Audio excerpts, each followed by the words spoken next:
जय हिंद दोस्तों, कैसे हैं आप सभी। दोस्तों, आज हम करेंगे हमारा practice set number 13। 12 practice set हम ऑलरेडी कर चुके हैं। अगर आपने पहले वाले प्रैक्टिस सेट नहीं किए हैं तो आप प्लेलिस्ट में विज़िट कर सकते हैं। ठीक है, काफ़ी इम्पोर्टेंट प्रैक्टिस सेट आपके लिए यहाँ पर हम लेकर आ रहे हैं। काफ़ी हेल्प आपको एग्ज़ाम के अंदर यहाँ पर मिलेगी अगर आप इन्हें फॉलो करेंगे। चलिए, ये हमारा बैच है साइंस और कंप्यूटर, जिसके अंदर आपको देखने को मिलेगा साइंस के अंदर हमने कवर की है यहाँ पर एनसीईआरटी की थ्योरी। एमसीक्यूज़ हमने एनसीईआरटी के प्रोवाइड करवाने स्टार्ट कर दिए हैं। साइंस का सिलेबस अभी कंप्लीट नहीं हुआ है, 4 चैप्टर भी बाकी हैं, 2 केमिस्ट्री के, 2 फिजिक्स के। ठीक है, डेमो वीडियोस हमारा जो मेन चैनल है रैंकर्स IQ, वहाँ पर आपको देखने को मिल जाएंगे। तो डेमो वीडियोस देखिए। अगर आपको पढ़ाया हुआ समझ में आता है, कंटेंट अच्छा लगता है, तो आप परचेज कर सकते हैं। ज़्यादा जानकारी के लिए ये हमारा व्हाट्सअप नंबर है 9728275755। इन पर आप संपर्क कर सकते हैं। चलिए, कहाँ पर मिलेगा? रैंकर्स IQ एप्लीकेशन में बता दिया ना मैंने। चलिए स्टार्ट करते हैं आज के हमारे सेट को। The equilibrium state of a thermodynamic system is described by किसी ऊष्मागतिकीय तंत्र की साम्यावस्था को निम्नलिखित में से किससे व्यक्त किया जाता है, ये आपको यहाँ पर बताना है। Choose the appropriate answer from the options given below. नीचे दिए गए विकल्पों में से सबसे उपयुक्त उत्तर आपको यहाँ पर चुनना है। दोस्तों, यहाँ पर हम बात करेंगे दो चीज़ों की। फर्स्ट होता है थर्मोडायनेमिक इक्विलिब्रियम।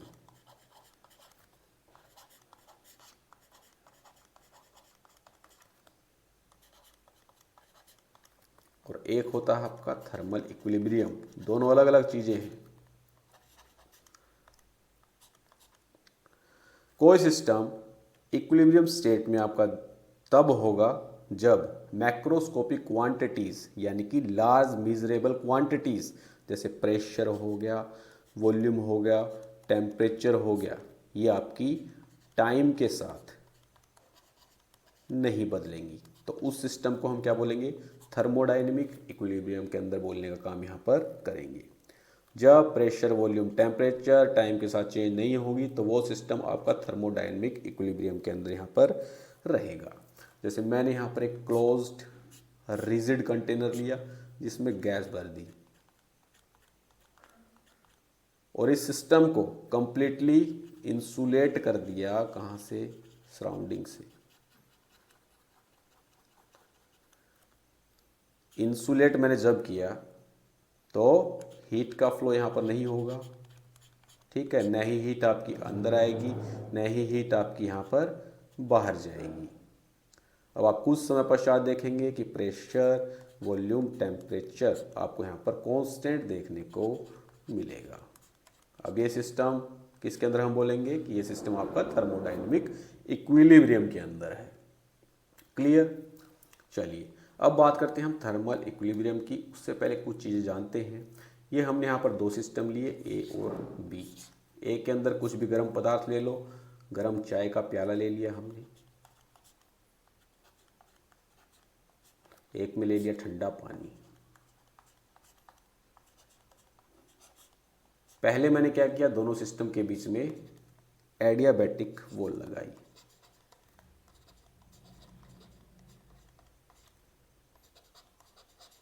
एडियाबैटिक वॉल क्या होती है? ये आपकी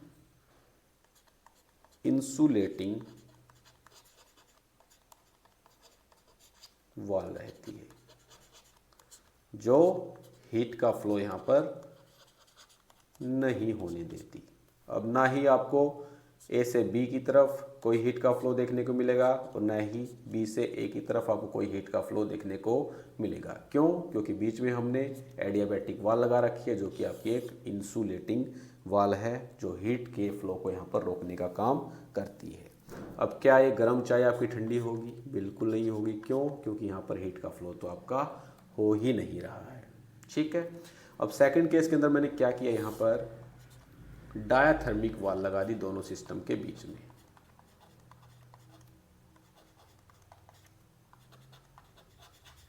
डायाथर्मिक वाल कौन सी होती है, एग्जामिनर पूछता है, ये कंडक्टिंग वाल होती है आपकी।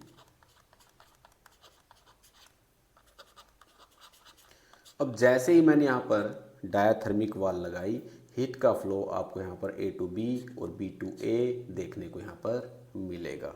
अब कुछ टाइम बाद क्या होगा, दोनों सिस्टम का टेम्परेचर आपका बराबर हो जाएगा, TA बराबर हो जाएगा TB।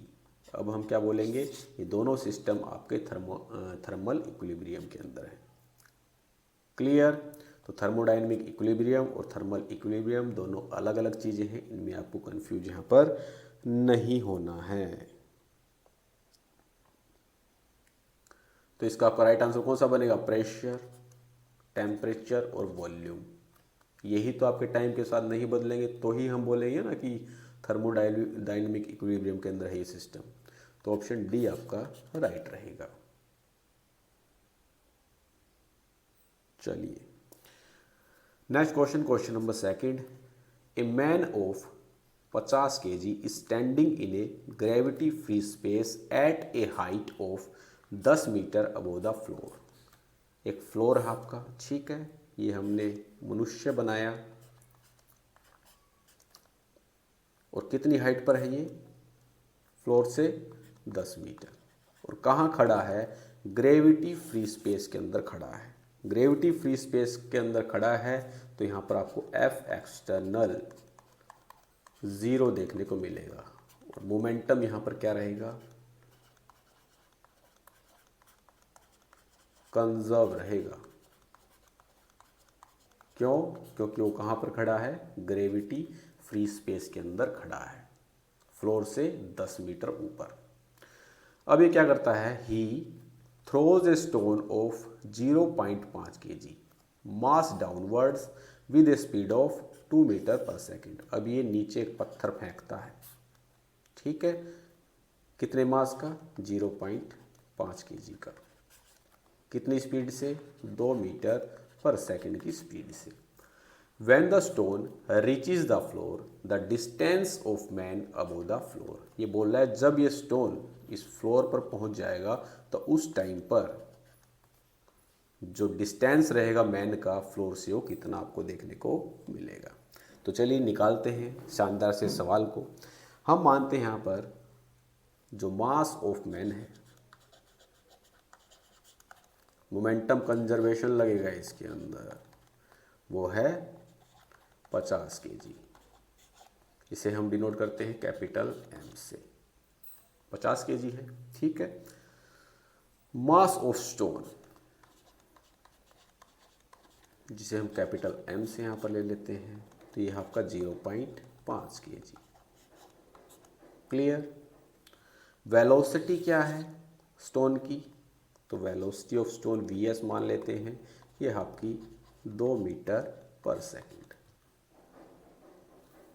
अब मोमेंटम कंजर्वेशन यहाँ पर लगा दो, कैपिटल M, P क्या होता है, mv तो होता है, तो कैपिटल M यानी कि मास ऑफ मैन।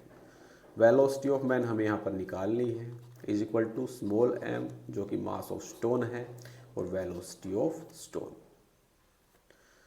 तो Vm यहाँ पर क्या निकलेगा, mvs अपॉन m। तो 0.5, वेलोसिटी ऑफ स्टोन कितनी है, 2, और मास कितना है मैन का, 50 है। काट लो, कितने से कटेगा, 10 पर कटेगा, एक 10 नीचे आपका आ जाएगा यहाँ पर। तो वेलोसिटी ऑफ मैन कितनी आ जाएगी, 0.02 मीटर पर सेकेंड। अब इसका मतलब यहाँ पर क्या है, जब उसने 2 मीटर पर सेकेंड से स्टोन को नीचे फेंका तो वो 0.02 मीटर पर सेकेंड की स्पीड से क्या किया, ऊपर की तरफ गया। एक्शन रिएक्शन, ठीक है। अब हम यहां पर सेकेंड क्या निकालेंगे, time taken by stone to reach floor. तो स्पीड क्या होता है, डिस्टेंस अपॉन टाइम। टाइम यहां पर कितना लिया उस स्टोन ने फ्लोर पर पहुंचने के लिए वो निकाल लो, मैं हिंदी में बोल देता हूँ। ठीक है, T is equal to distance upon speed हो जाएगा यहाँ पर। ठीक है, डिस्टेंस यहाँ पर कितना है, 10 मीटर है, 10 मीटर से ही तो फेंका था उसने। ठीक है, स्पीड कितनी है उसकी, तो 2 है, तो कितना आ जाएगा टाइम, 5 सेकंड। टाइम हमने निकाल लिया, 5 सेकंड में वो जो स्टोन था वो आपका फ्लोर पर यहाँ पर पहुँच गया। अब हम यहाँ पर डिस्टेंस निकालना है, डिस्टेंस कितना है, जैसे उसने स्टोन को फेंका, तो डिस्टेंस निकालो। डिस्टेंस बराबर क्या होता है, स्पीड इनटू टाइम। अभी हमने यहाँ पर स्पीड निकाली 0.02, 0.02। ठीक है, टाइम हमने यहाँ पर कितना निकाला, 5 सेकंड निकाला, गुना करेंगे तो कितना आ जाएगा, 0.1। तो 0.1 मीटर ऊपर वो आपका चला गया। ठीक है, जैसे उसने स्टोन फेंका तो 0.1 मीटर वो आपका ऊपर चला गया। हमें बताना यहाँ पर फ्लोर से मैन का डिस्टेंस अब कितना है, तो कितना आ जाएगा, लाल पेन से लिख देते हैं। ये आ जाएगा आपका 10 मीटर था ही, और 0.1 मीटर और ऊपर चला गया, तो 10 प्लस 0.1 तो कितना आ जाएगा, 10.1 मीटर। इसका राइट जवाब आपका बन जाएगा। मज़ा आ गया क्वेश्चन सोल्व करने में दोस्त। चलिए, मेथड समझ गए। मोमेंटम कंजर्वेशन यहाँ पर लगेगा क्योंकि ग्रेविटी फ्री स्पेस में खड़ा है, एफ एक्सटर्नल आपका 0 है, दोनों का मोमेंटम आपको इक्वल यहाँ पर रख देना है। चलिए,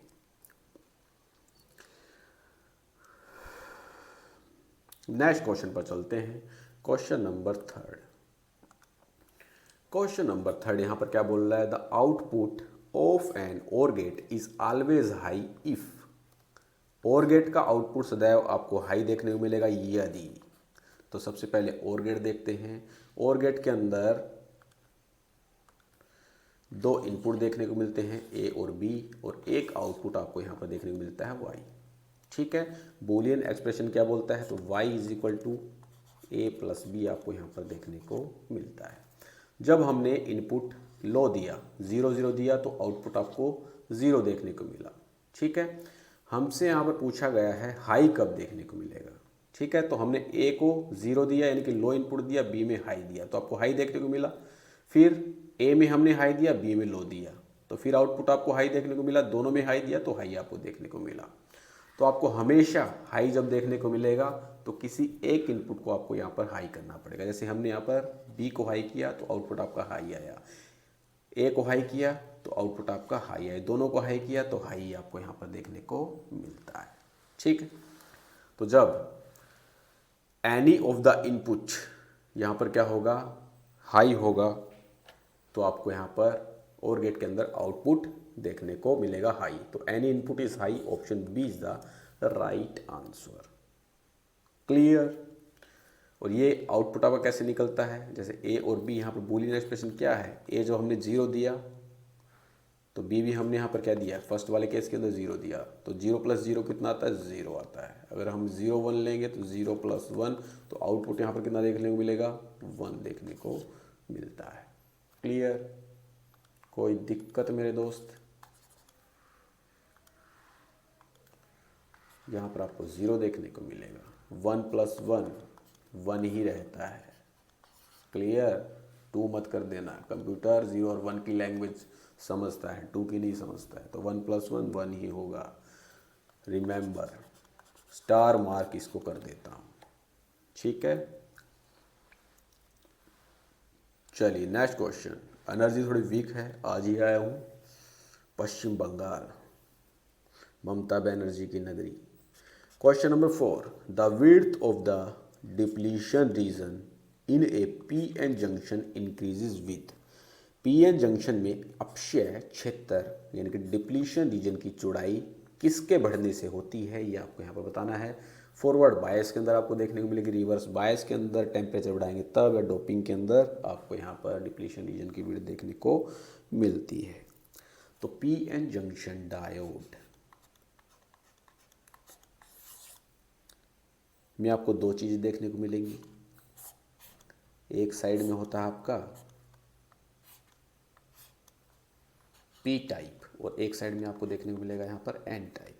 पी टाइप में यहाँ पर क्या होते हैं, मेजॉरिटी चार्ज कैरियर होल्स आपको यहाँ पर देखने को मिलते हैं। पी मतलब पॉजिटिव और पॉजिटिव मतलब होल्स, एन मतलब नेगेटिव और नेगेटिव मतलब यहाँ पर मेजॉरिटी चार्ज कैरियर इलेक्ट्रॉन्स देखने को मिलते हैं। और इन दोनों के बीच में यहाँ पर आपको देखने को मिलती है डिप्लीशन रीजन। ठीक है, अब यहाँ पर दो प्रकार की बाइसिंग होती है, एक तो होती है फॉरवर्ड बाइसिंग, एक होती है आपकी रिवर्स बाइसिंग। फॉरवर्ड बाइसिंग के अंदर क्या होता है, पी साइड को, जो बैटरी का पी साइड होता है उसको बैटरी के पी साइड को यहाँ पर बैटरी के पॉजिटिव टर्मिनल से जोड़ने का काम किया जाता है। ठीक है, और एन साइड को बैटरी के नेगेटिव टर्मिनल से जोड़ने का काम यहाँ पर किया जाता है। ऐसा करने से क्या होता है, बैरियर पोटेंशियल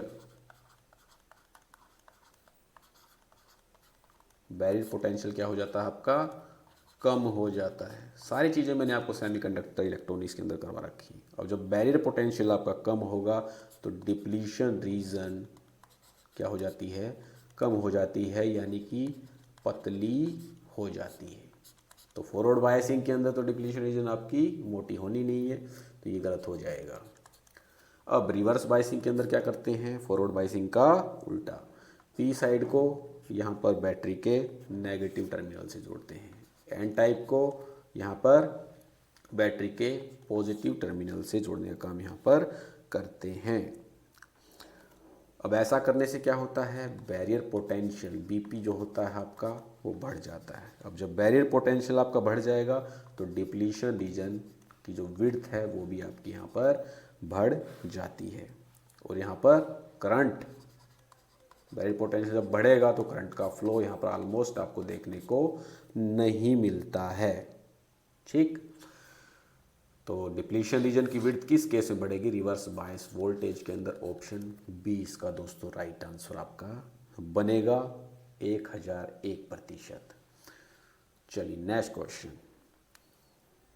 क्वेश्चन बोल रहा है यहाँ पर, in optical fibre the angle of incidence must be, optical फाइबरों में आपतन कोण, एंगल ऑफ इंसिडेंस आपका होना चाहिए less than critical angle, greater than critical angle, equal to critical angle है 0, ये आपको यहाँ पर बताना है।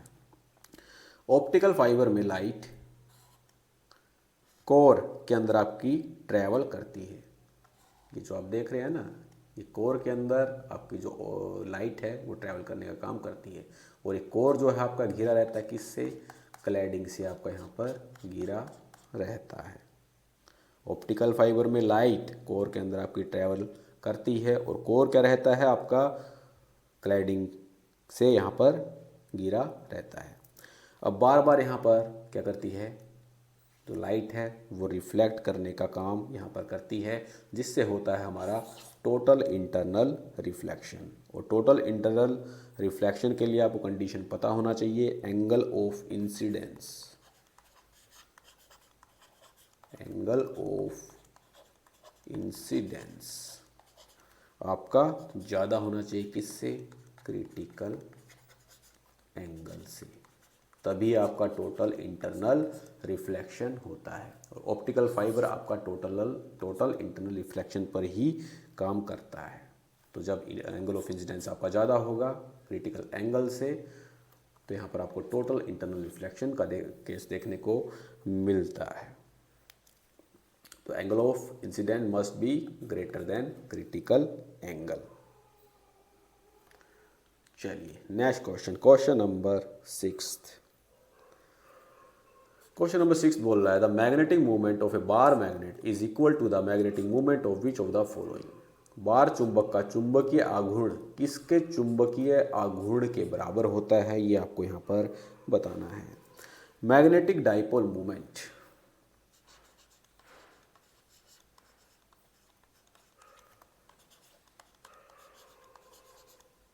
क्या लिख दिया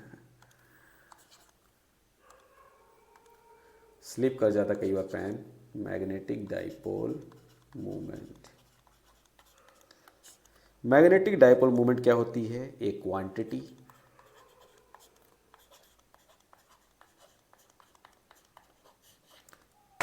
है जो बताती है कि किसी मैग्नेट या करंट कैरिंग लूप का मैग्नेटिक स्ट्रेंथ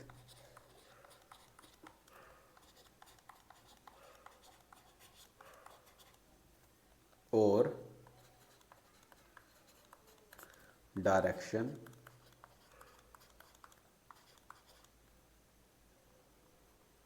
क्या है? एक क्वांटिटी है जो बताती है कि किसी मैग्नेट या करंट कैरिंग लूप का मैग्नेटिक स्ट्रेंथ और डायरेक्शन यहाँ पर क्या है। मैग्नेट यहाँ पर कितना स्ट्रोंग है वो बताने का काम करती है। मैग्नेट कितना स्ट्रोंग है,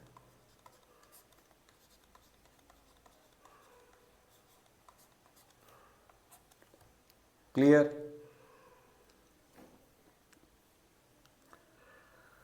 क्या क्वेश्चन के अंदर बोल रखा है यहाँ पर? मैग्नेटिक मोमेंट बार मैग्नेट का किसकी मैग्नेटिक मोमेंट के यहाँ पर इक्वल आपको यहाँ पर देखने को मिलता है। तो एक बार मैग्नेट और एक करंट कैरिंग सोलेनोइड दोनों का मैग्नेटिक फील्ड पैटर्न आपका एक जैसा होता है। तो इसलिए हम कह सकते हैं कि magnetic moment of bar magnet is equal to the magnetic moment of an equivalent solenoid. तो बी ऑप्शन आपका यहाँ पर राइट आंसर बन जाएगा। और सोलेनोइड के अंदर यहाँ पर मैग्नेटिक मूवमेंट क्या देखने को मिलती है? m is equal to N I A. N यहाँ पर क्या है? Number of turns. आई यहाँ पर क्या है? आई आपका करंट होता है और ए क्या होता है? क्रॉस सेक्शनल एरिया आपको यहाँ पर देखने को मिलता है। तो बार मैग्नेट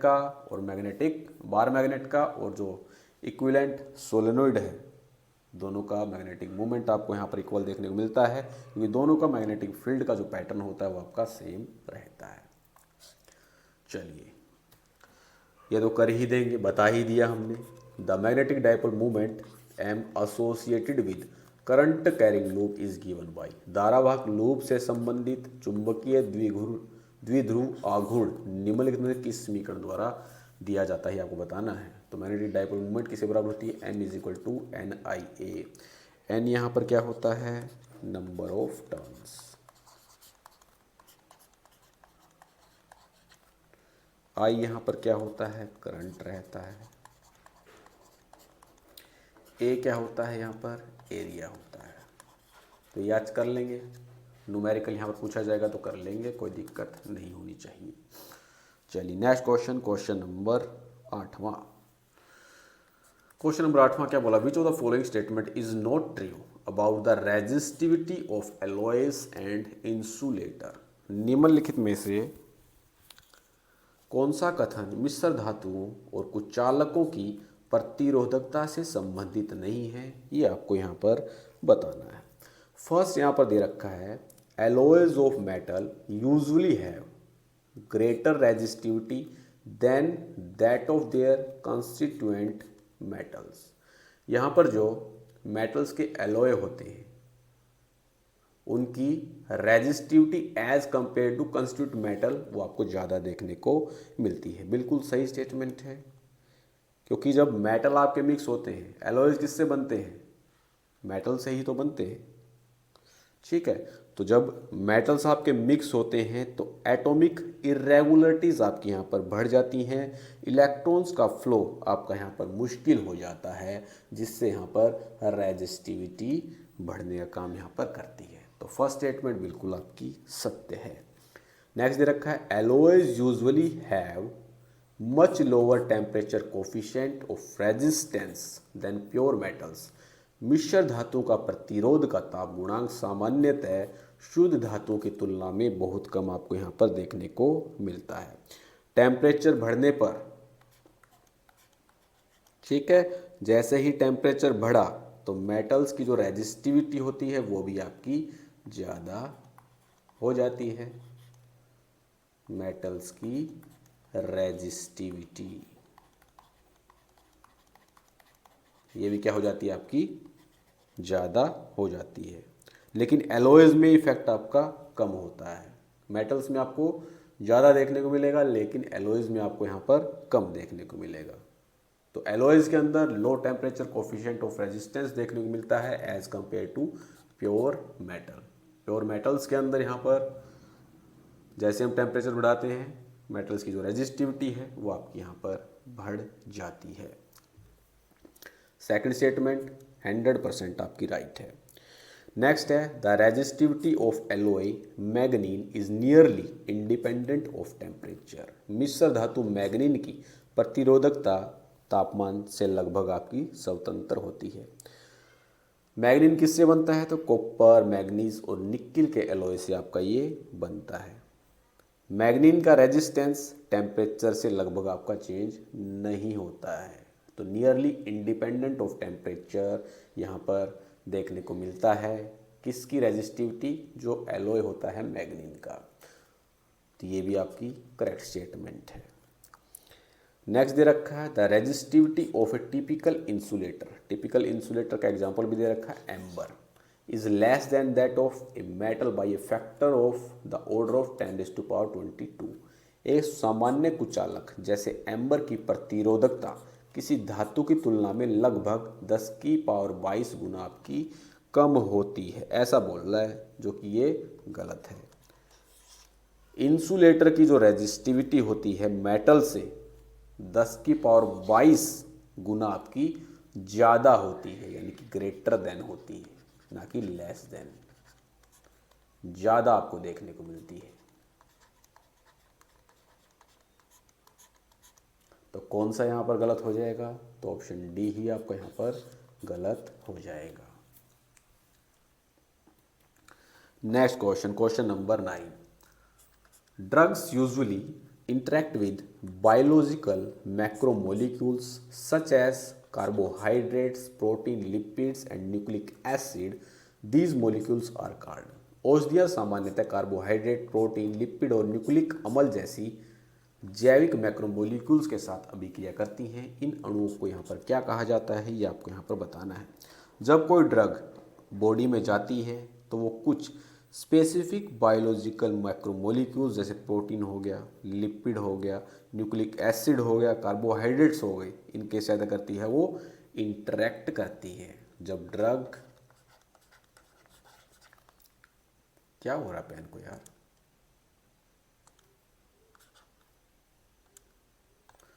ड्रग जब बॉडी में जाएगी तो वो बायोलॉजिकल जो मैक्रोमोलिक्यूल्स हैं इनके साथ इंटरेक्ट करने का काम करती है। और इन मॉलिक्यूल्स को हम क्या बोलते हैं, टारगेट मॉलिक्यूल्स बोलते हैं।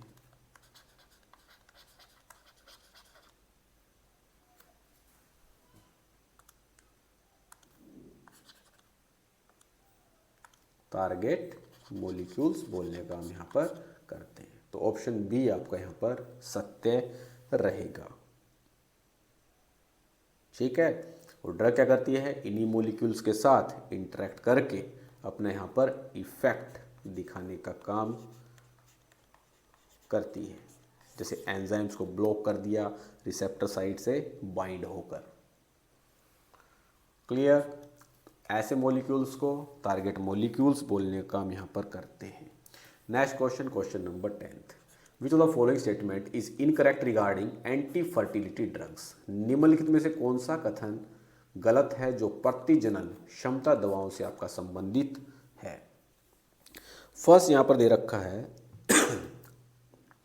Anti fertility drugs are chemical substance use to control pregnancy. प्रतिजनन क्षमता दवाएं गर्भावस्था को नियंत्रित करने के लिए उपयोग किए जाने वाले रासायनिक पदार्थ होते हैं। बिल्कुल सही जवाब आपका ये रहेगा। ठीक है। एंटी फर्टिलिटी ड्रग्स क्या रहती हैं आपकी, सही जवाब नहीं, सही स्टेटमेंट। केमिकल सब्सटेंस होती हैं जो प्रेगनेंसी को कंट्रोल करने का काम यहाँ पर करती हैं। सेकंड दे रखा these are also called oral contraceptive, इन्हें मौखिक गर्भ निरोधक भी आपका कहा जाता है। क्यों? क्योंकि इनको ओरली आपका लिया जाता है, इसीलिए इनको ओरल कॉन्ट्रासेप्टिव भी कहा जाता है। नेक्स्ट है यहाँ पर birth control pills contain a mixture of synthetic estrogen and progesterone derivative. गर्भ निरोधक गोलियों में कृत्रिम एस्ट्रोजन और प्रोजेस्टेरोन के व्युत्पन्नों का आपको मिश्रण देखने को मिलता है। ये भी आपका बिल्कुल सही रहेगा। गर्भ निरोधक गोलियों में कृत्रिम एस्ट्रोजन और प्रोजेस्टेरोन के व्युत्पन्न का मिश्रण आपको यहाँ पर देखने को मिलता है, और यही जो कॉम्बिनेशन है ये ओवुलेशन को रोकने का काम यहाँ पर करता है। नेक्स्ट दे रखा है progesterone stimulates ovulation and helps in conception. Progesterone अंडोत्सर्ग को उत्तेजित करता है और गर्भधारण में मदद करता है। गलत हो जाएगा, ठीक है। प्रोजेस्टेरोन क्या करता है यहाँ पर? ओवुलेशन को रोकने का काम करता है ताकि फर्टिलाइजेशन ना हो सके आपकी।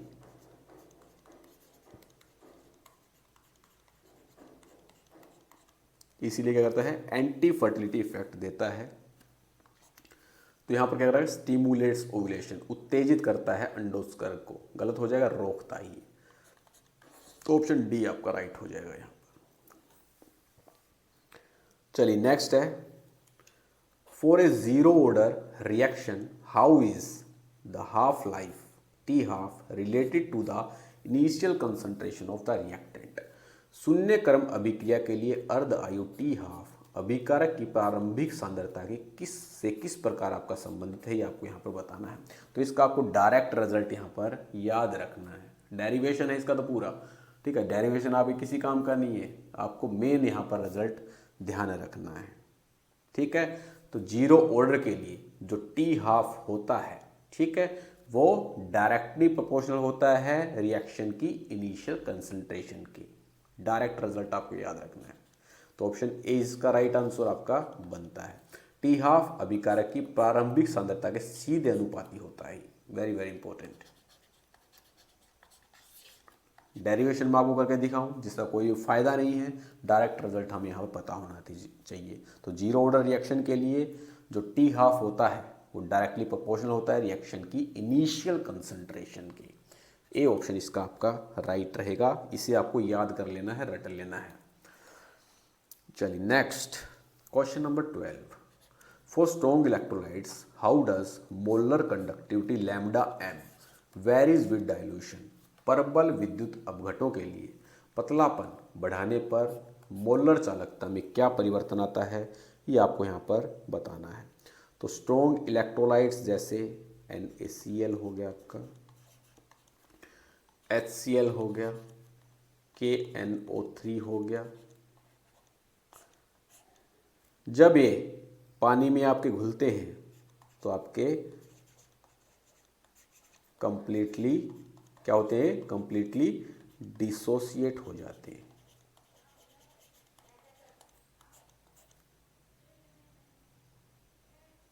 ठीक है। जब NaCl, HCl, KNO3 पानी में घुलते हैं तो कंप्लीटली डिसोसिएट होने का काम यहाँ पर करते हैं। आयंस क्या हो जाते हैं? फ्री हो जाते हैं। लेकिन कंसंट्रेटेड सॉल्यूशन में आयंस के बीच आपको यहाँ पर इलेक्ट्रोस्टैटिक अट्रैक्शन देखने को मिलता है, जो उनकी मूवमेंट को यहाँ पर क्या करता है? कम करने का काम यहाँ पर करता है। अब जैसे ही डाइल्यूशन को बढ़ाएंगे हम, आयंस के बीच में जो इंटरेक्शन होगा वो आपका यहाँ पर कम हो जाता है और आयंस ज़्यादा यहाँ पर फ्रीली मूव कर सकते हैं। तो लैम्डा एम जो मोलर कंडक्टिविटी होती है वो आपकी स्लोली बढ़ती है, एकदम नहीं बढ़ती है, स्लोली आपकी यहाँ पर बढ़ने का काम करती है। डाइल्यूशन बढ़ाने पर क्या करते हैं? क्या होता है? यहाँ पर आयंस के बीच में जो अट्रैक्शन है वो आपका कम हो जाता है और आयंस आपके ज़्यादा फ्रीली मूव करते हैं और मोलर कंडक्टिविटी यहाँ पर बढ़ जाती है, लेकिन स्लोली आपकी यहाँ पर बढ़ती है। वीक इलेक्ट्रोलाइट की बात करें,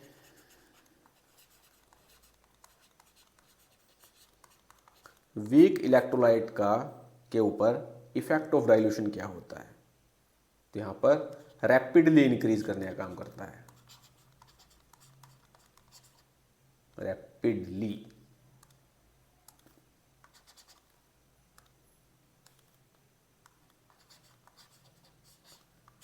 वीक इलेक्ट्रोलाइट में जब हम डाइल्यूशन करते हैं तो जो लैम्डा एम है ये आपकी रैपिडली बढ़ती है, लेकिन स्ट्रॉन्ग इलेक्ट्रोलाइट के अंदर स्लोली बढ़ती है।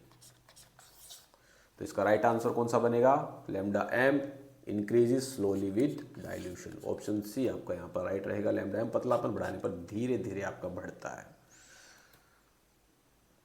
एक और बात बता दूं मैं आपको, मोलर कंडक्टिविटी इंपॉर्टेंट फॉर्मूला है, डायरेक्ट एग्जाम के अंदर पूछ लिया जाता है, इज इक्वल टू होता है कंडक्टिविटी इंटू 1000 अपॉन सी। सी क्या है आपकी? कंसंट्रेशन।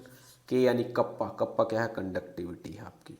और लैम्डा एम मोलर कंडक्टिविटी है। चलिए नेक्स्ट क्वेश्चन।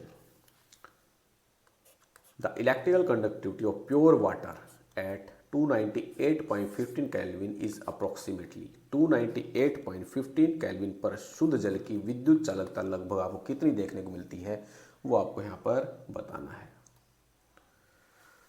तो देख लीजिए प्योर वाटर की कंडक्टिविटी, ठीक है, 298.15 केल्विन पर। तो प्योर वाटर की कंडक्टिविटी कितनी देखने को मिलती है? 3.5 इंटू 10⁻⁻⁵ SM-1। कहाँ पर है? सी ऑप्शन के अंदर। ऑप्शन सी आपका राइट यहाँ पर रहेगा। ठीक है, कंडक्टर से बात करें तो सोडियम की यहाँ पर कंडक्टिविटी 2.1 इंटू 10⁻3। इंसुलेटर में ग्लास की 1.0 इंटू 10⁻6-16। सेमी कंडक्टर में CO कॉपर ऑक्साइड 1 इंटू 10⁻⁻7। ये कंडक्टिविटी आपको देखने को मिलती है। ऑर्डर भी आपसे एग्जाम में पूछ सकता है, तो कंडक्टिविटी का आपको यहाँ पर पता होना चाहिए।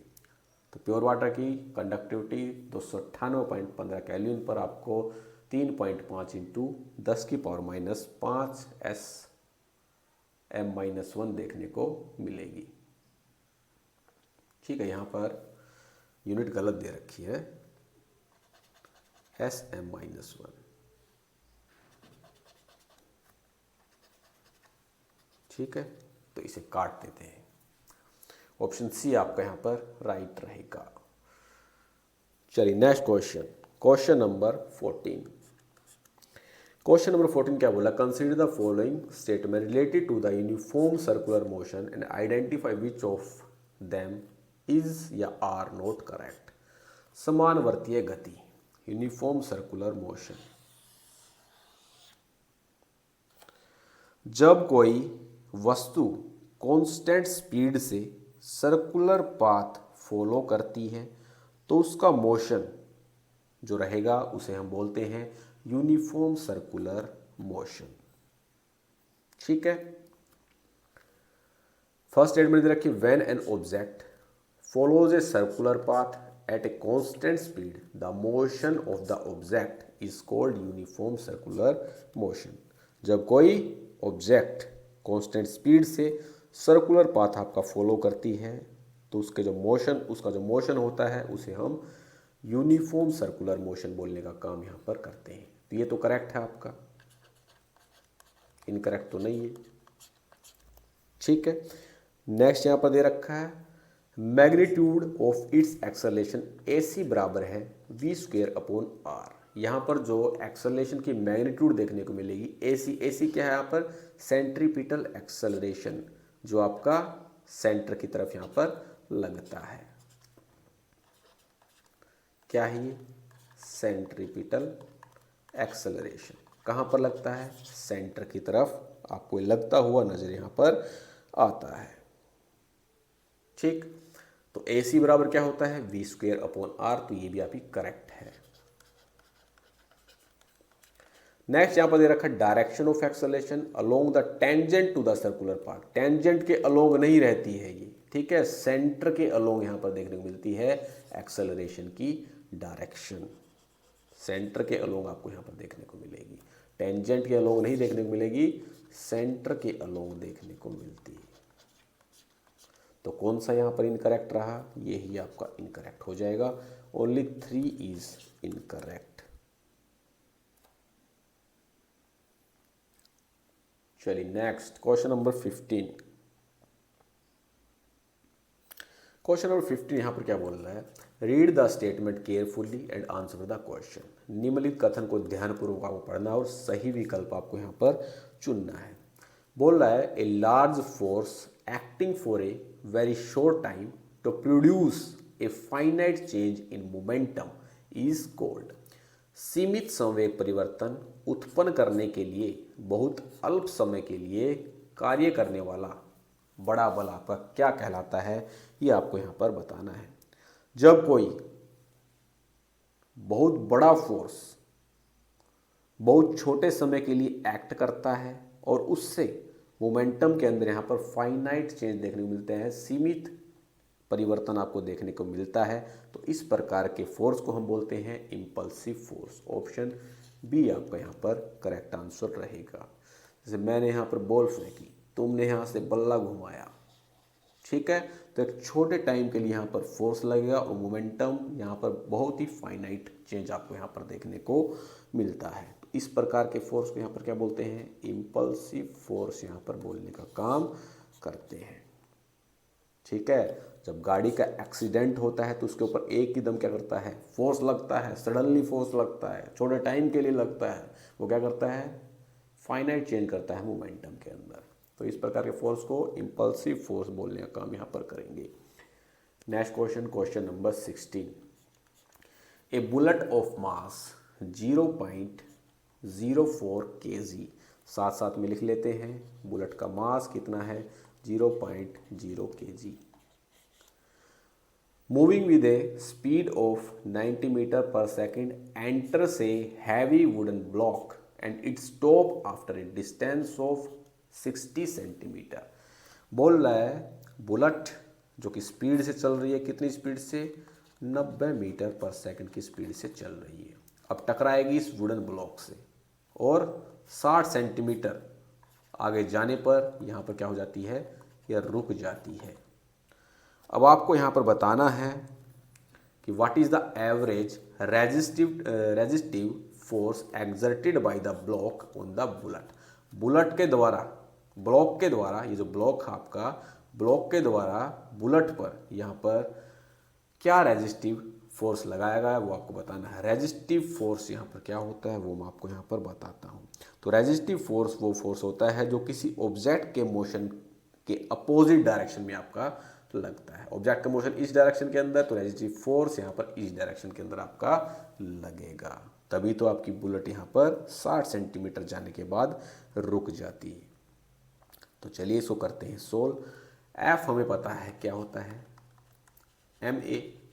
अब मुझे एक्सेलरेशन नहीं पता है, तो एक्सेलरेशन तक मैं यहाँ पर पहुँचूँगा। लिख लेते हैं पहले क्या क्या चीज़ें हमें दी गई हैं। तो इनिशियल वेलोसिटी कितनी दी गई है, 90 मीटर प्रति सेकंड की रफ्तार से गोली चली यहाँ पर, ठीक है। फाइनल वेलोसिटी क्या हो गई इसकी, रुकी तब क्या हुई, 0 हो गई, तो v क्या हो गया आपका, 0 हो गया। डिस्टेंस क्या है, 60 सेंटीमीटर है, मीटर में कन्वर्ट कर लेना है, तो मीटर में कितना हो जाएगा, 0.6 मीटर। अब मुझे यहाँ पर इक्वेशन ऑफ मोशन पता है, तो क्या होती है, v = u² + 2as। इसी से हम क्या करेंगे, एक्सेलरेशन निकाल लेंगे। v क्या है हमारा, 0 है, ठीक है, ये 0 हो जाएगा। u क्या है, 90, तो 90 का स्क्वायर प्लस में 2, a यहाँ पर हमें निकालना है, s कितना है, 0.6। तो एक्सेलरेशन को यहाँ पर निकाल लेंगे, 90 का स्क्वायर, इस साइड में जाके क्या हो जाएगा, माइनस में हो जाएगा नहीं, तो -90 का स्क्वायर अपॉन में क्या चला जाएगा आपका, अपॉन में आ जाएगा आपका, क्या कर रहा हूँ, कुछ गड़बड़ है क्या,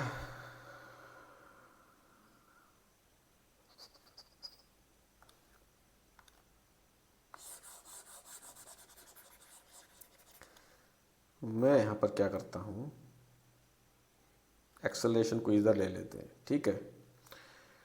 एक्सेलरेशन को 90 का स्क्वायर कितना हो जाएगा आपका, 9 81, 8100 हो गया, प्लस में ये कितना हो गया आपका 1.2a, ठीक है।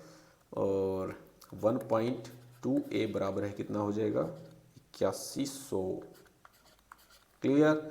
a बराबर क्या हो जाएगा, यहाँ पर माइनस में हो जाएगा ना, इस साइड में जाएगा तो बराबर है किसके है, 0 के हैं, तो 1.2a इस साइड में जाएगा तो माइनस में हो जाएगा, तो माइनस 8100 अपॉन में 1.2। अब इसको काटेंगे तो हमारे पास आ जाएगा माइनस में 6750 मीटर पर स्क्वायर। ये आपका एक्सेलरेशन यहाँ पर आ गया है। अब मुझे पता है F = ma होता है, तो यहाँ पर मास कितना है आपका 0.04, एक्सेलरेशन कितना है ये आपका 6750, माइनस नहीं लेंगे दोस्त, ठीक है। माइनस यहाँ पर क्या कर रहा है, माइनस का मतलब है डी एक्सेलरेशन यानी कि रिटार्डेशन। रिटार्डेशन क्या होता है, जब कोई वस्तु स्लो होने आपकी लगती है, उसकी स्पीड आपकी कम हो जाती है, तो उस पर लगने वाला जो एक्सेलरेशन है वो आपको अपोजिट डायरेक्शन में देखने को मिलता है, जिसे हम बोलते हैं रिटार्डेशन या डी एक्सेलरेशन बोलने का काम करते हैं। ये माइनस उसी का साइन है, ठीक है, तो माइनस यहाँ पर हम नहीं लेंगे। दोनों को सोल्व करेंगे तो 270 न्यूटन आपको यहाँ पर देखने को मिलेगा। माइनस साइन यहाँ पर डिनोट कर रहा है रिटार्डेशन को, ठीक है, अपोजिट एक्सेलरेशन यहाँ पर लगेगा आपका, तो 270 न्यूटन आपका यहाँ पर राइट रहेगा, बी आंसर। इसे शॉर्ट आप कैलकुलेशन करना जानते हैं तो आप कर सकते हैं। चलिए नेक्स्ट क्वेश्चन। नेक्स्ट क्वेश्चन बोल रहा है a jet plane airplane travelling at a speed of 500 kilometre प्रति घंटा, रिलेटिव वेलोसिटी का क्वेश्चन है। एक जेट प्लेन है आपका भाई, धुएंधार धकाधक, ठीक है, ये आपका जेट है जो कि आपका जा रहा है कितने की स्पीड से, 500 किलोमीटर प्रति घंटा की स्पीड से। Eject its products of combustion at a speed of 15 kilometre per hour relative to the jet plane. अब यहाँ पर प्रोडक्ट ऑफ कंबशन यहाँ पर निकल रहे हैं कितनी स्पीड पर, 15 किलोमीटर प्रति घंटा की स्पीड पर, किसके रिस्पेक्ट में, तो जेट प्लेन की रिस्पेक्ट में, तो इससे अपोजिट ही आपके निकल रहे हैं। तो इसकी यहाँ पर जो वेलोसिटी है वो कितनी हो जाएगी, माइनस में हो जाएगी, तो माइनस 15 किलोमीटर प्रति घंटा। क्लियर यहाँ तक। अब बताना है आपको द स्पीड ऑफ फ्लैटर यानी कि जो एग्जैक्टेड गैसेज हैं with respect to an observer on the ground. वो आपको यहाँ पर स्पीड ऑफ इजेक्टेड गैसेस बताना है किसके रिस्पेक्ट में। यहाँ पर एक खाली मनुष्य खड़ा हुआ है जिसमें कोई काम दाम नहीं है, बस इस जेट को यहाँ पर निहारते जा रहा है। तो मुझे यहाँ पर पता है जो वेलोसिटी है, जो प्रोडक्ट है कंबशन के विद रिस्पेक्ट टू जेट क्या है, वीपीजी। वीपीजी यानी कि वेलोसिटी ऑफ प्रोडक्ट, और वीजी क्या है जो ग्राउंड के रिस्पेक्ट में हम यहाँ पर निकाल रहे हैं, minus V J velocity of jet, और फिर आता है आपका वेलोसिटी ऑफ ग्राउंड के रिस्पेक्ट में, ठीक है, रिलेटिव वेलोसिटी का ही तो फॉर्मूला ही। तो वीपीजे यहाँ पर कितना है, प्रोडक्ट की velocity with respect to jet कितनी है, minus 1500 kilometre. Velocity of product with respect to ground कितनी है, ये हमें निकालनी है दोस्त। और velocity of jet with respect to ground ये कितनी है आपकी, 500 किलोमीटर। वीपीजी आपको यहाँ पर निकाल लेना है, तो माइनस 1500 प्लस में 500, तो ये आपको कितना देखने को मिलेगा, 1000 किलोमीटर प्रति घंटा यहाँ पर देखने को मिलेगा, ठीक है। यानी कि जो प्रोडक्ट हैं जो कंबशन के वो नीचे की तरफ आते हुए यहाँ पर दिखेंगे। इस नेगेटिव साइन का मतलब वही है, ठीक है। प्रोडक्ट जो हैं वो नीचे की तरफ आते हुए यहाँ पर दिखेंगे, या डायरेक्शन इनकी क्या रहेगी, opposite to the jet, opposite to the jet, कुछ भी बोल लीजिए आप, opposite to the jet. Clear? कोई डाउट है? क्वेश्चन में क्या बोल रखा दोबारा बता देते हैं। एक जेट एयरप्लेन है आपका जो कि ट्रैवल कर रहा है 500 किलोमीटर प्रति घंटा की स्पीड पर, ये हमारा एक जेट है, और प्रोडक्ट ऑफ कंबशन यहाँ पर निकालना है 1500 किलोमीटर प्रति घंटा, किसके रिस्पेक्ट में, जेट की रिस्पेक्ट में, तो इसकी वेलोसिटी आपकी -1500 किलोमीटर आ जाएगी। अब velocity of product with respect to jet मुझे पता है, जो कि इक्वल है किसके, velocity of product with respect to ground, ये हमें निकालनी है। ठीक है, माइनस करेंगे velocity of jet with respect to ground, कितनी है 500 किलोमीटर, जो क्या होगा दे ही रखी है। वीपीजी हमें यहाँ पर निकाल लेना है, कितना माइनस आएगा, तो माइनस का मतलब क्या है, प्रोडक्ट जो है कंबशन के वो नीचे की तरफ आते हुए दिखेंगे। तो ऑप्शन कौन सा राइट आंसर बनेगा, ऑप्शन सी इसका राइट आंसर आपका बन जाएगा। चलिए next question, question number 18। Question number 18 क्या बोल रहा है, in which of the following example of motion can the body be considered approximately a point object. निम्नलिखित गति के उदाहरणों में से किसमें वस्तु को लगभग एक बिंदु वस्तु यहाँ पर माना जा सकता है। मैंने आपको यूनिट एंड मेजरमेंट के अंदर उसके अंदर motion in a straight line बताया था। ठीक है, किसी ऑब्जेक्ट को पॉइंट ऑब्जेक्ट कब माना जाता है, जब ऑब्जेक्ट का साइज, जब ऑब्जेक्ट का साइज पाथ के कंपैरिजन में बहुत कम हो, तो उस वस्तु को हम यहाँ पर पॉइंट ऑब्जेक्ट मानेंगे।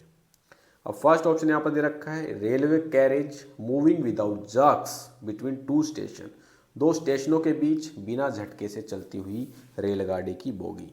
तो दो स्टेशन के बीच जो रेलगाड़ी है वो स्मूथ मोशन के अंदर है, पाथ आपका यहाँ पर बहुत लंबा है। ठीक है, ट्रेन के साइड से पाथ आपका ज़्यादा है और जो आपका ट्रेन का साइज है वो आपका यहाँ पर कम है, तो इस वाले केस के अंदर हम पॉइंट ऑब्जेक्ट कंसीडर कर सकते हैं। तो फर्स्ट ही आपका यहाँ पर करेक्ट रहेगा। ठीक है, डिस्टेंस दोनों स्टेशन के बीच में आपका ज़्यादा है एज कंपेयर टू जो साइज है किसका, ट्रेन का। ट्रेन साइज बहुत कम है आपका पाथ ट्रेवल से, तो इस वाले केस के अंदर हम पॉइंट ऑब्जेक्ट मानने का काम करेंगे। तो ऑप्शन ए रहेगा आपका सही, बाकी वालों को हम पॉइंट ऑब्जेक्ट कंसीडर नहीं कर सकते हैं।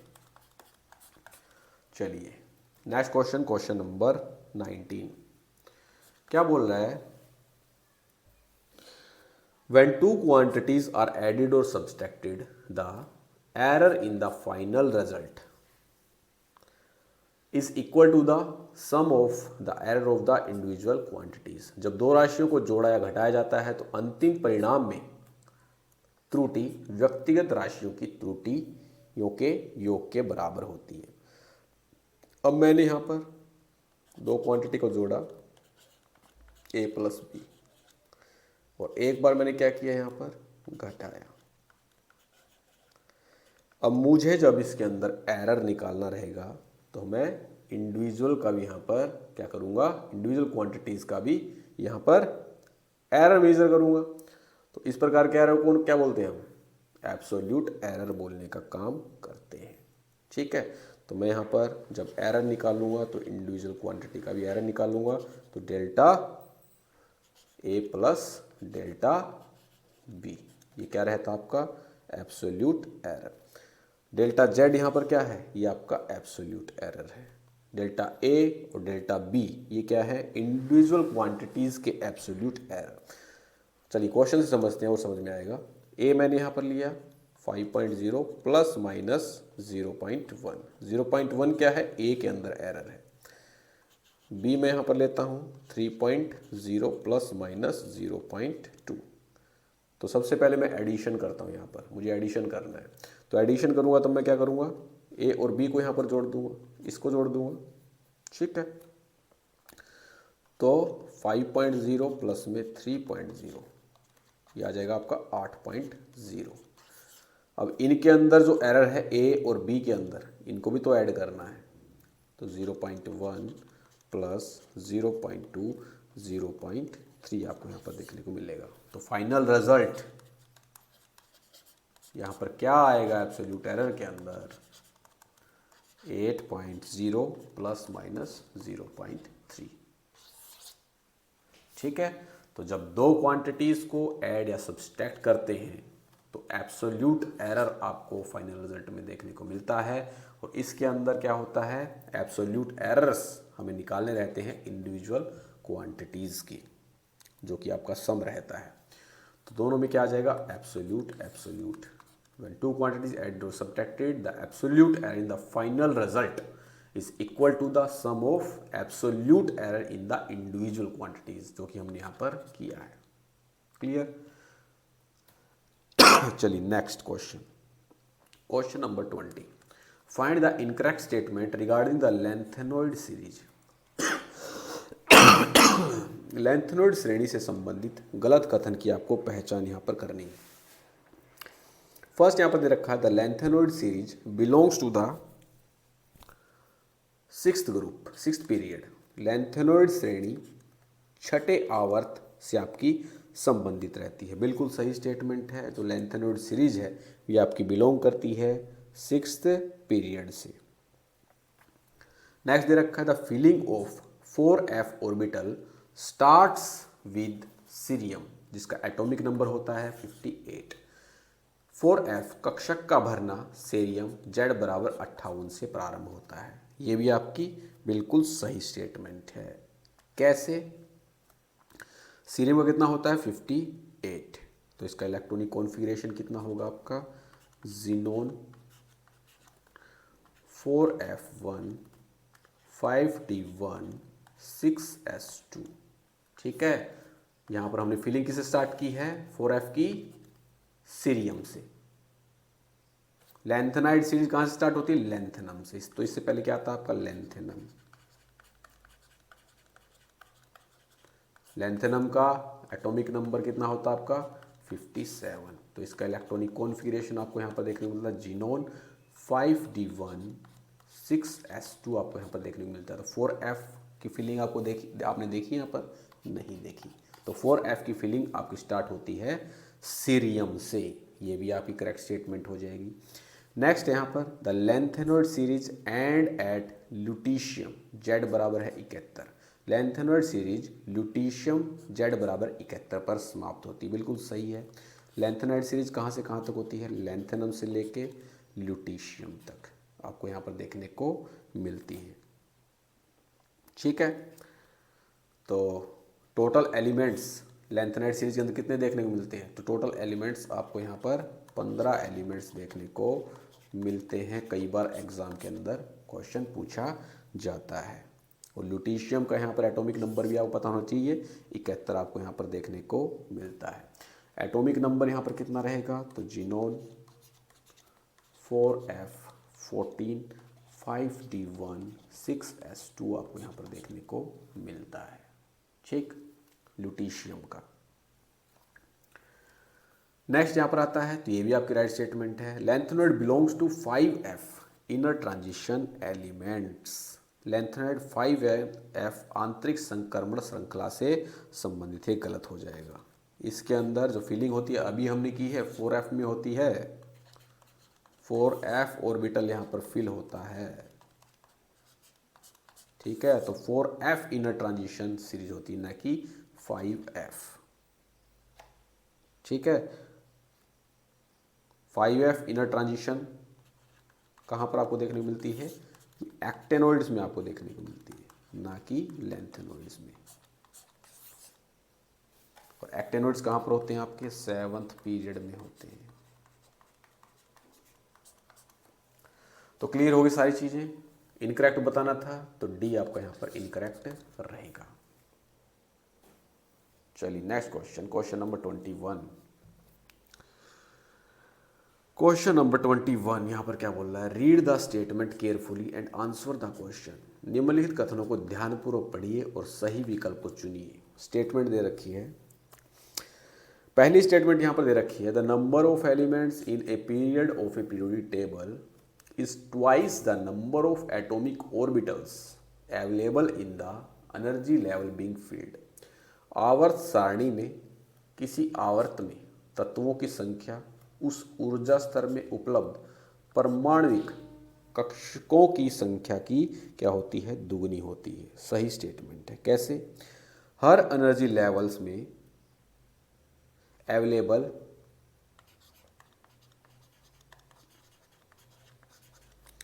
ऑर्बिटल्स की संख्या, ऑर्बिटल्स की संख्या क्या होती है, n²। और हर ऑर्बिटल में मैक्सिमम 2 इलेक्ट्रॉन्स आपके आ सकते हैं। हर ऑर्बिटल में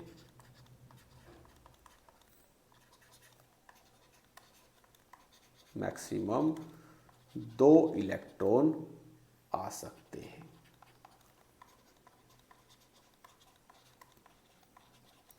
इसीलिए उस एनर्जी लेवल के अंदर में जो मैक्सिमम एलिमेंट्स होते हैं, मैक्सिमम एलिमेंट्स ये होते हैं आपके 2n²।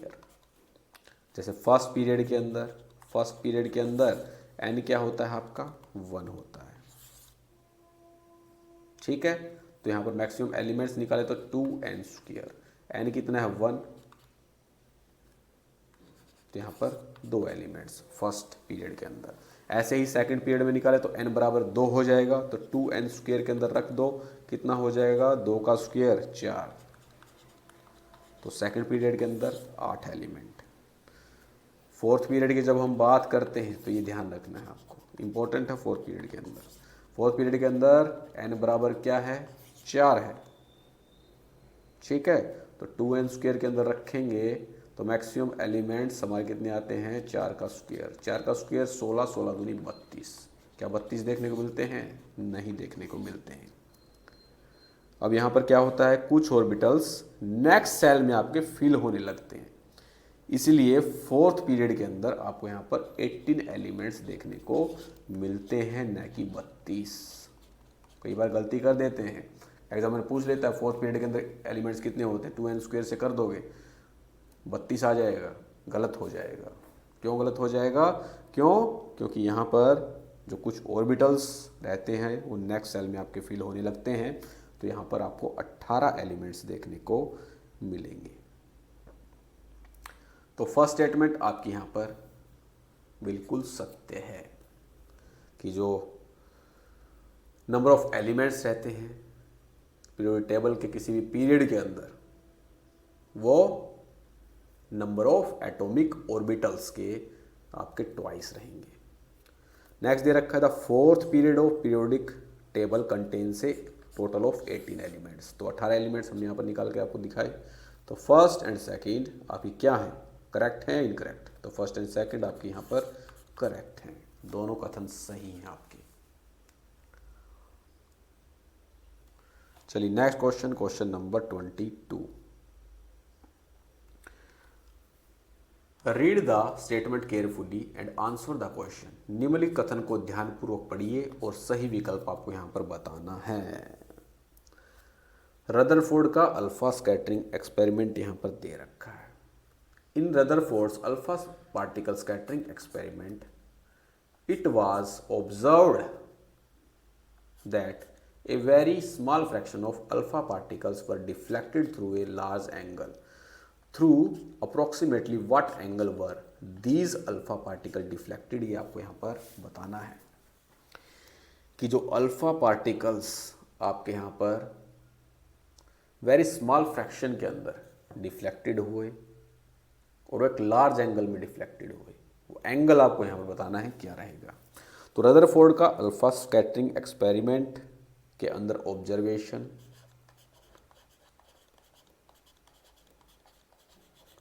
और कंक्लूजन काफ़ी इम्पोर्टेंट है। फर्स्ट ऑब्जर्वेशन क्या होता है आपका कि ज़्यादातर अल्फ़ा पार्टिकल सीधे आपके पास हो जाते हैं बिना डिफ्लेक्ट हुए। इसका मतलब क्या होता है? इसका मतलब ये है कि एटम का जो ज़्यादातर हिस्सा है वो आपका खाली है। क्या यहां पर हुआ? Most of the alpha particles pass हो गए बिना डिफ्लेक्ट हुए।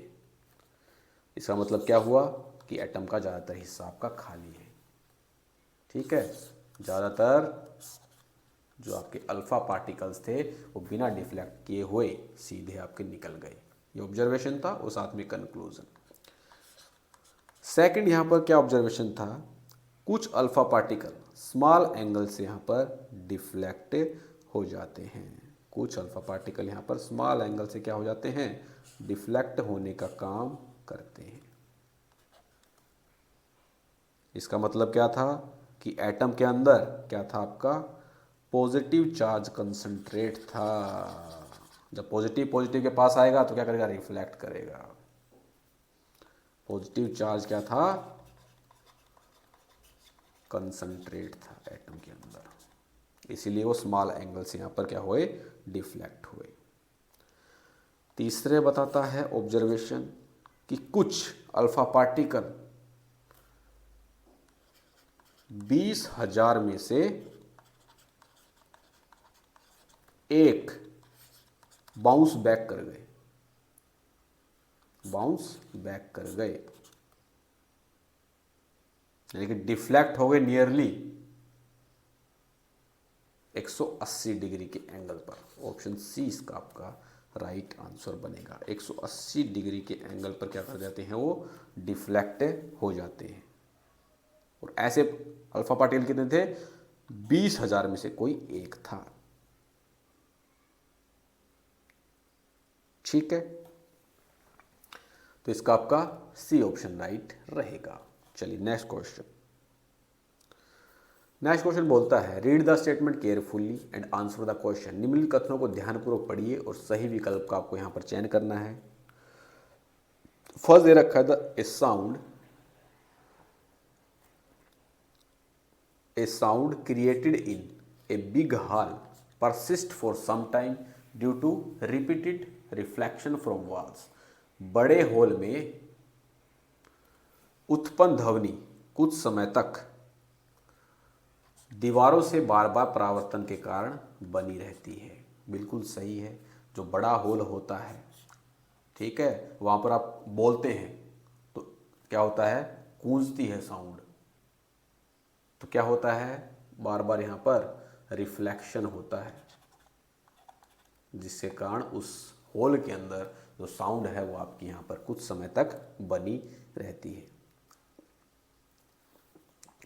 नेक्स्ट दे रखा है the persistence of sound due to multiple reflection is called reverberation. अनेक परावर्तनों के कारण ध्वनि का बने रहना प्रतिध्वनि आपका कहलाता है। जब ध्वनि कई बार आपकी परावर्तित होती है तो कुछ समय तक आपकी बनी रहती है। इसे हम क्या बोलते हैं? रिवर्बेशन आपका बोलते हैं। प्रतिध्वनि ही आपका यहाँ पर बोलते हैं। इंपॉर्टेंट है, डायरेक्ट डेफिनेशन भी आपके यहाँ पर पूछी जा सकती है। नेक्स्ट दे रखा है to reduce reverberation walls and roof of auditorium are covered with sound reflecting materials. प्रतिध्वनि को कम करने के लिए सभागार की दीवारों और छत को ध्वनि परावर्तक पदार्थों से ढका जाता है। ये गलत हो जाएगा।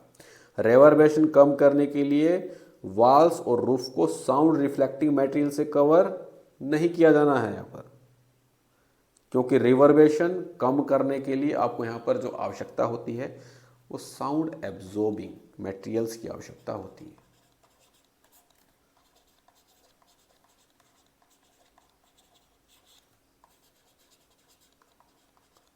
अगर हम यहाँ पर साउंड रिफ्लेक्टिंग मटेरियल्स का यूज करेंगे तो रिवर्बेशन क्या कम होगा? आपका ज़्यादा हो जाएगा। ठीक है, तो साउंड एब्जॉर्बिंग मटेरियल का हम यहाँ पर क्या करते हैं? यूज़ करते हैं। जैसे क्या करते हैं? दीवारों पर कारपेट्स लगा दिए, कर्टेंस लगा दिया, फोम्स लगा दिया, जो आवाज़ को गूंजने नहीं देते हैं। तो रिवर्बेशन को कम करने के लिए साउंड एब्जॉर्बिंग मटेरियल का यूज करना है, न कि साउंड रिफ्लेक्टिंग का। ये क्या करते हैं, रिवर्बरेशन को बढ़ाने का काम करते हैं, प्रतिध्वनि को बढ़ाने का काम करते हैं। तो स्टेटमेंट 3 जो है ये आपकी गलत हो जाएगी। तो फर्स्ट एंड सेकंड आपके यहाँ पर करेक्ट रहेगी। Next question, question number 24।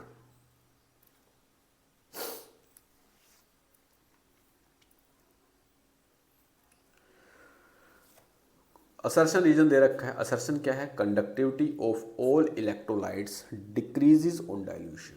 और रीजन दे रखा है on dilution number of ions per unit volume आपके डिक्रीज हो जाते हैं। जब हम किसी इलेक्ट्रोलाइट जैसे NaCl, HCl को पानी में डाइल्यूट करते हैं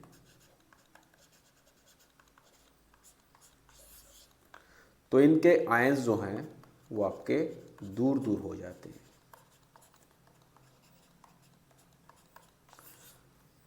मान लीजिए हमारे पास NaCl है, HCl है, हमने इसको डाइल्यूट किया, तो जैसे ही डाइल्यूट करेंगे आयंस आपके यहाँ पर दूर हो जाएंगे।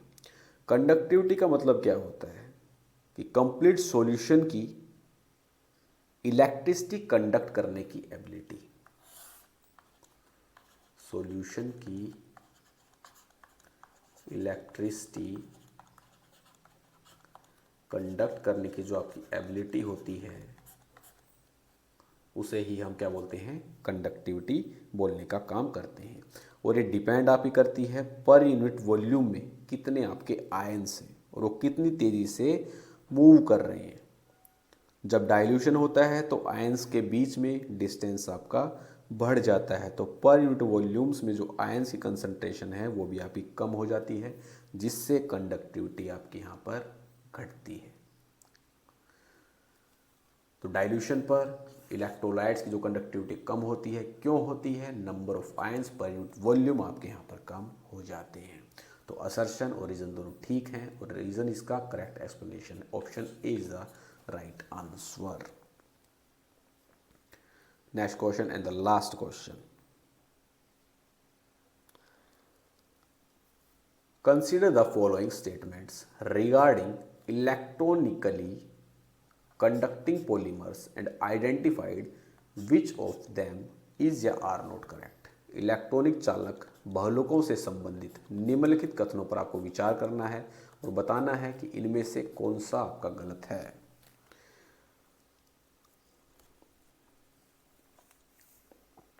कंडक्टिंग पॉलीमर्स, यहाँ पर एक टर्म आई है, क्या होते हैं कंडक्टिंग पॉलीमर्स? वो ऑर्गेनिक पॉलीमर्स आपके होते हैं जो इलेक्ट्रिक कंडक्ट करते हैं, बिल्कुल मेटल की तरह। उन्हें हम क्या बोलते हैं, कंडक्टिंग पॉलीमर बोलने का काम करते हैं।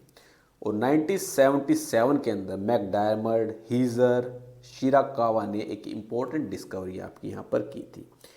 इन्होंने यहाँ पर क्या किया था, एसिटाइलिन गैस को पॉलीमराइज किया था और एक पॉलीमर आपका बनाया था जिसे हम बोलते हैं पॉलीएसिटाइलिन।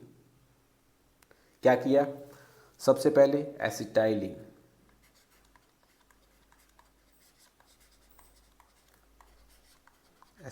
गैस का यहाँ पर क्या किया, पॉलीमराइजेशन किया।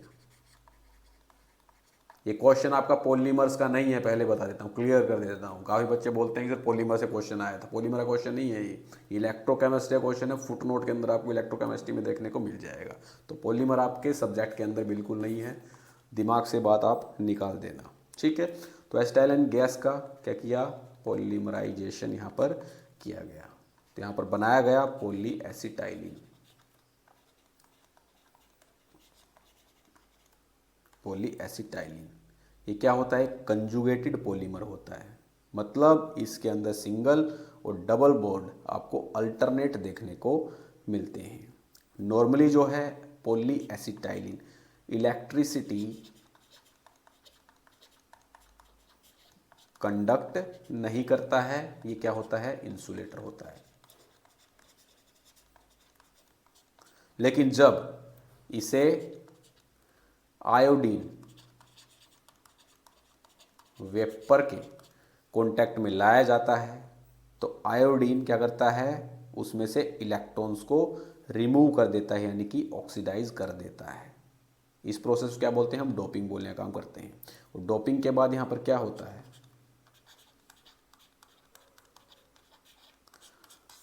पॉली एसिटाइलिन जो रहता है डोपिंग के बाद वो कंडक्टिंग यहाँ पर बन जाता है, मतलब इलेक्ट्रिक करंट को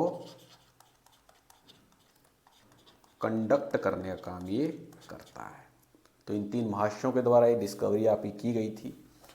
चलिए first statement, in 1973 MacDiarmid, Heeger, Shirakawa discovered the acetylene gas can be polymerised to form poly acetylene which become conducting when expose to iodine vapour, जो मैंने आपको पूरा स्टेप यहाँ पर बता दिया है। These conducting polymers are composed of light elements such as carbon, hydrogen, nitrogen, oxygen and sulfur। ये कंडक्टिंग पॉलीमर्स जो थे आपके लाइट एलिमेंट से बने रहते हैं, जैसे कार्बन हो गया, हाइड्रोजन, नाइट्रोजन, ऑक्सीजन और सल्फर। नेक्स्ट दे रखा है स्टेटमेंट, ठीक है, conducting polymers are heavier and less flexible than conventional metals.